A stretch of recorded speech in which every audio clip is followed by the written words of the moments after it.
Hello, hello, welcome to my YouTube channel. Shadi here. I'm a Black novelist in Japan, and I'm here to give you some tips and techniques to help you on your writing career and help you write your heart's contents. So I'm in a different background. I think the previous video was shot in my bedroom in my parents' home. Now I'm upstairs in the living room area, so that's why it looks a little different. Okay, all right, she zoomed in a little bit. Today is going to be me doing an interview with a very wonderful Japanese author. It is a little rushed just because I know this author, which we were just talking, like kind of catching up a little bit and talking about her day, and I didn't realize she had to leave to go pick up her daughter, so it may seem a little rushed and I didn't get to ask all my questions, but I do think she provided a lot of great information for other aspiring authors and novelists and people that, just kind of want to hear from other authors too. So I really hope that you like this video. If you do, please feel free to like, comment, and subscribe to the channel and everything. Anyways, I'll let her do the speaking in the interview, and she does go under a pseudonym and she prefers not to be on camera, so you will see me looking at her this way. However, I'm probably gonna put up like a character or something there so it doesn't look like I'm just talking to myself. Let me just go ahead and pass you guys on for the interview. Woo. Yeah, thank you so much for doing the interview today. It's my pleasure. Thank you for having me. Of course, of course. Can you introduce yourself and who you are and everything? Okay.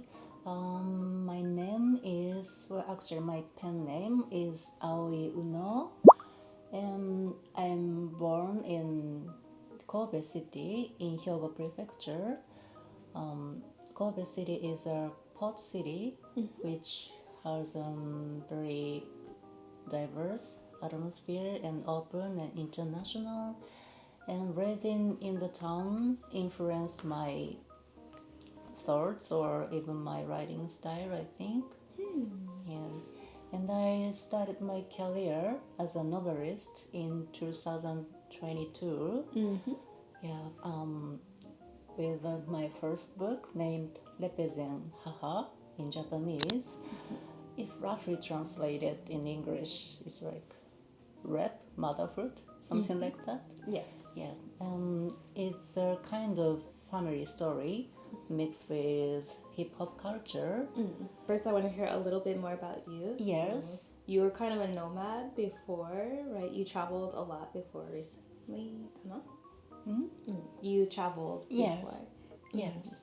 So I want to hear a bit about your background, like traveling. Yes. Yeah, I love traveling. I've traveled about 20 countries so far. Yeah.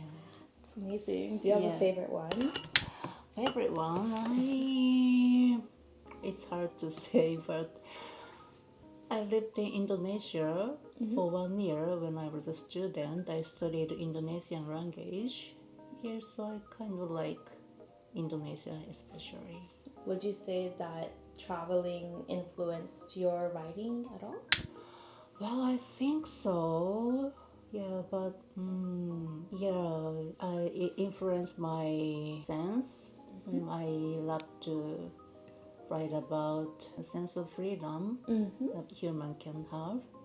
Yeah, people who liberate from their From the standard and normal, they choose it different. yes, from limit. That makes sense. Yeah. I think before becoming a novelist, what were you doing? What we're doing? Well, I've experienced many jobs. Yeah, but mainly in hospitality industry. Yeah, because I love traveling. So I worked at a hotel or guest house. So yeah, I also owned my own guest house before I became novelist. I think it suits you. You're so friendly, so it's easy to talk with you. Yeah, thank you. Yeah, and your English is so good too. So I think I hope so. Yeah. It's so great though. I think, when did you feel like you wanted to be a writer? Like, of course, you have all this hospitality experience, travel experience, but when did you think, like, I want to be a writer? Well, maybe since I was a child, because I love reading novels, and it naturally led me to writing on my own, on my own novels, my own stories. There's always novels which doesn't exist yet, but I want to read, so I need to create on my own. Yeah. Do you have a writing routine or anything? Like, how do you go from like just an idea to the novels that you've published? Well, writing routine, you mean daily routine for writing? Whatever writing looks like for you, daily, monthly. Yeah, the idea for story come up suddenly. When I see or hear something I'm interested, that thing immediately connected with thoughts, other thoughts or ideas. Yeah, the process is kind of always same before I start writing. Okay. And then when it comes to actually writing, like, how do you go about writing your novels? Some novelists start with a decent plot, especially mystery novel writers. But that's not for me. Well, I start with writing a scene. Firstly, a scene or a line or a dialogue come firstly, so I write about them each time they come. Then gradually, that these fragments shape story. So for me, it's like picking up fragments and gathering it, combining them together. And of course, on the other hand, I'm thinking about vague storyline, like ups and downs of the main character, or the events happen and the ending. Yes, and I also need to know about the characters deeply to write a story. Yes, so in the meantime, I take notes about the details of the characters. Makes sense. That's the main process. I think other writers can understand it's a lot of information informing information. Like, as you write, you're like, oh, okay, this character responds like this, or this character likes this, and then you have to like make a memo and then remember as the story goes on. So the process can be different in each authors. I think so. What do you think is the hardest part about being an author? The hardest part of being author? Where start? Yeah, well, honestly, the emotion of jealous for other successful authors. Well, you're already super successful. I also wanted to comment, the award you won, you were the 16th, is it show? I don't know how to say it in Japanese. 16th show. 小説現代新人賞. Yes, that's so amazing when I read that. It's like, The most important thing and the most difficult thing is just focus on my own creative not minding other people. But that's the most difficult part.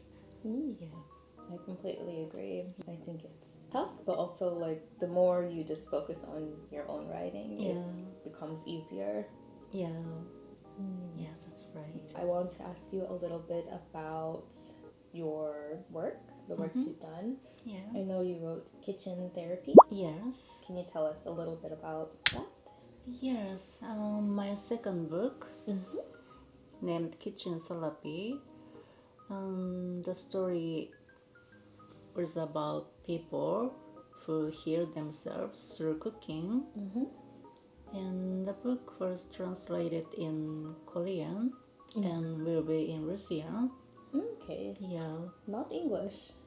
Not yet, but I hope someday. Why Korean and Russian? The editor in the Russian publisher told me that recently in Russia, since Russia is under the, difficult situation and people are depressed, so the demands for Korean and Japanese feel-good fiction, especially about foods, are increasing.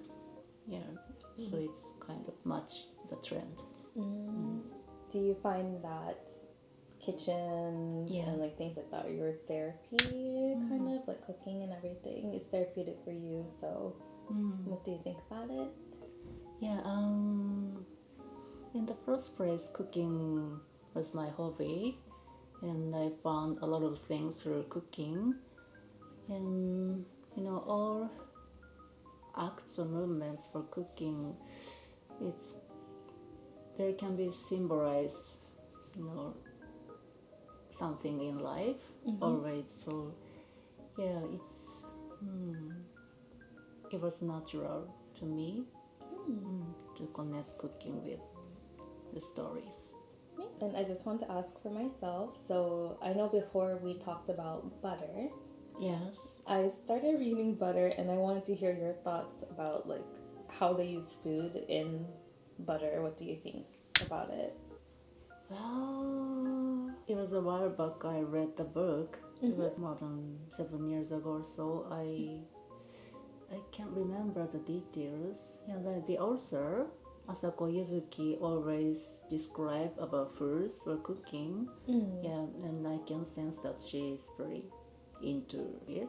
Going off of what we talked about just before with you having your writing translated to Russian and even Korean, do you think that your book can be like a therapy to other people that read it? Yeah, I hope so. Yeah, especially someone feel loneliness or feel difficulties in communication with others.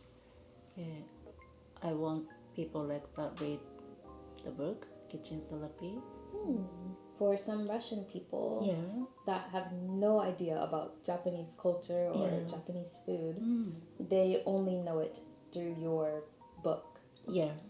How does it feel to be, for some people, their first experience with Japanese culture? I have no idea how it's gonna be received. Yeah. By Russian people, the foods described in the story was not purely Japanese. For example, it was consist with 5 stories, 5 short stories. Right. And the first story is about curry, Indian curry. It's not Japanese.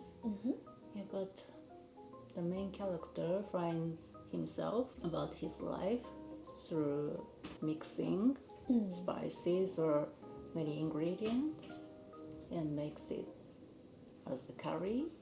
And I wanted to describe, even though you think you did something wrong, it eventually becomes something perfect.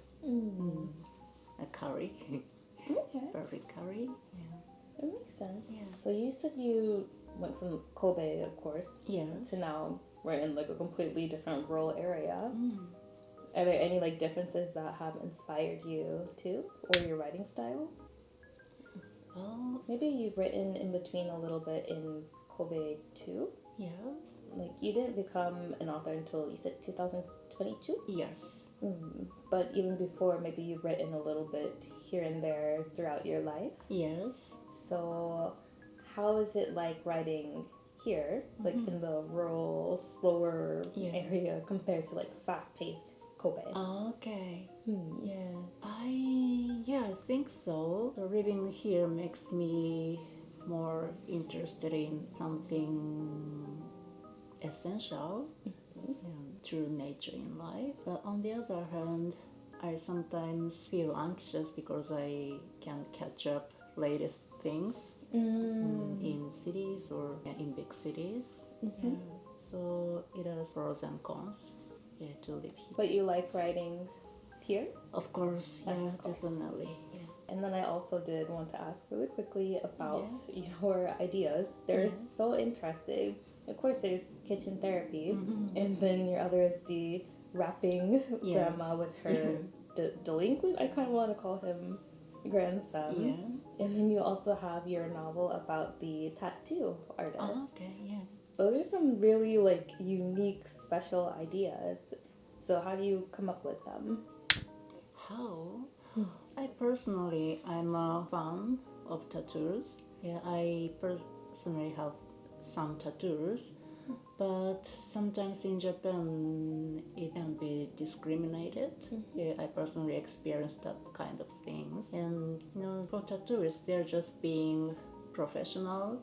They're just doing what they want to do, but sometimes it make them difficult to live in this Japanese society. Yeah. So I want to not protest, but I wanted to say something about the situation, and I want to describe the professional,ism of a tattooist. Yeah, because we don't have that kind of story in Japan. So I think I wanted to be the one who write. Nice. Would you say that specific novel is for like tattoo artists, people who discriminate? Who is this story for? The topic is about tattooing, but I think it eventually for everyone or every woman who is struggling with her work or her life or her relationships. I didn't mean to limit this on tattooing, but ultimately I write this for every woman. Yeah. Okay, and then one last question. So you started recently. Yeah. Recently your writing career, but you're already very successful. Do you have any advice for other writers that feel like, it's too late for me to start, or there are too many people that are writing, so I don't think I should do it, or any advice for those kinds of people? All you need is just continuing. Just continue to writing. Yeah, because that's what I have been doing. Yeah, I've been struggling because I couldn't make it more than for 10 years. So I was about to give up. Yeah, sometimes, but I just kept writing. Yeah, that's all I have been doing. Yeah, so I couldn't quit writing like I couldn't quit reading. Yeah, so for me, writing is reading. So if you feel like the same way, you will be a success someday. I believe so. Yeah. Well, thank you for doing this interview. I have like so many questions, but I know you're on a schedule, so I really appreciate this. Thank you so much. My pleasure. Yes, sorry I couldn't express you properly. Perfectly. I understood everything. Okay, if you made it through to the end of the video, thank you so much for watching. I really hope that you enjoyed watching and seeing how another author, one that has won awards, one that has written unique stories, one who is living her life and breathing her air and still writing and enjoying the process. I hope that you were able to learn from her a little bit, and that you maybe even check out some of her writing. I'll have it all linked below. I'm so happy to do my first interview on this channel and for it to be with someone as lovely as her. I'm not an interviewer, so don't come for me if my interview skills were not good. Plus, unfortunately, all the books are in Japanese and I guess Korean and soon be Russian, so I haven't had the chance to read them yet, though if my Japanese skills improve or if it's translated to English, I will, but already the ideas are so cool, so I know I'm gonna love them when I actually do read them at some point. You can check out her work, link down below. You can check out my previous, or not my previous video, you can check out the writing techniques playlist listed up above. And yeah, if you want to see more about my life behind the scenes, obviously I'm living a really interesting life. Hello, look at where I live half the time, part of the time, whatever. But if you want to see more about my life in Japan, please feel free to check out my socials in the B credit roll, which I worked really hard on. I'll catch you in the next video, and I forgot when I'm supposed to post this, but there are going to be a few changes to the YouTube channel, some good, all good, actually. I feel like everything's good. But please stay tuned for those changes. And yeah, I guess I'll catch you in the next video. Until next time, please stay happy, safe, healthy, and remember to write your heart's contents. Okay, bye.